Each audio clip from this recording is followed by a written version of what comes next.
day 5, chapter 5 of Who Was Walt Disney.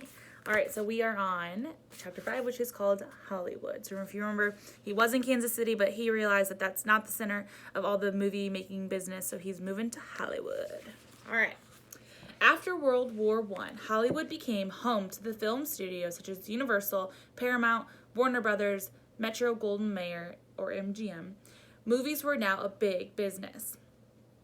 In 1923, Walt packed a cardboard suitcase with his clothes and drawing materials. He bought a train ticket to California, where his older brother Roy was already living.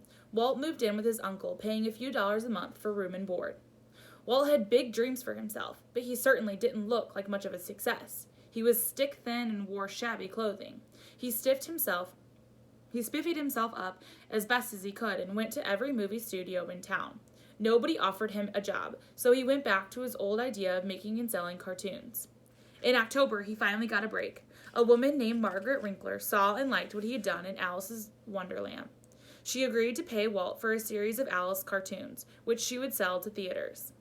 It was a terrific news except for one thing. Walt had only 3 months to make a new film. His young actress, Virginia Davis, still lived in Kansas City. Also, Walt needed money to make the movie. He didn't even have a movie camera, much less a studio or artist to work with him. Walt turned to his brother Roy for help. Roy was 8 years older than Walt. Unlike Walt, Roy was practical. He had a good head for business. So the two formed the Disney Brothers Studios. With a loan from their uncle and some money from their parents, Walt and Roy set up shop in a small office on Kingswell Avenue. Walt bought himself a new movie camera, and he persuaded Virginia Davis and her family to move to Hollywood. At first, Walt did all of the creative work in the studio. He thought up the story for each of the Alice movies. He directed his child star. He knew all the cartoon characters, and he put the live action and animation together. He worked so hard that his first film was finished ahead of schedule.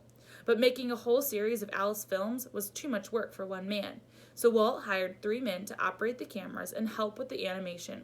He also hired 3 women to ink and paint the black and white cartoon drawings. One of the young women was small and pretty with dark hair. She was named Lillian Bonds. Walt was worried that his own drawings were not good enough. He wanted his cartoon films to be the best in the business, so he got in touch with Oob's Iworks. Walt convinced Oob to move out to California and join the Disney studio. Oob was talented and fast. He could produce great drawings in no time. Over the years, he did more and more of the drawings while Walt focused on thinking up stories and directing. Together, they created a new character named Oswald the Lucky Rabbit and started making a series of Oswald cartoons. It was a smart decision. Oswald was a hit. The studio began selling cartoons on a regular basis. Business was so good, in fact, that Walt and Roy moved to bigger offices on Hyperion Avenue, and Walt changed the name of the company. Instead of Disney Brothers Studio, he wanted to call it Walt Disney Studios. So no longer including the brother now. He just wanted his name on it. Did Roy mind? It seems that he didn't. All Roy said was, if that's the way you want it, it was okay with him. That's a pretty good brother. After all, Walt was the one making the cartoons.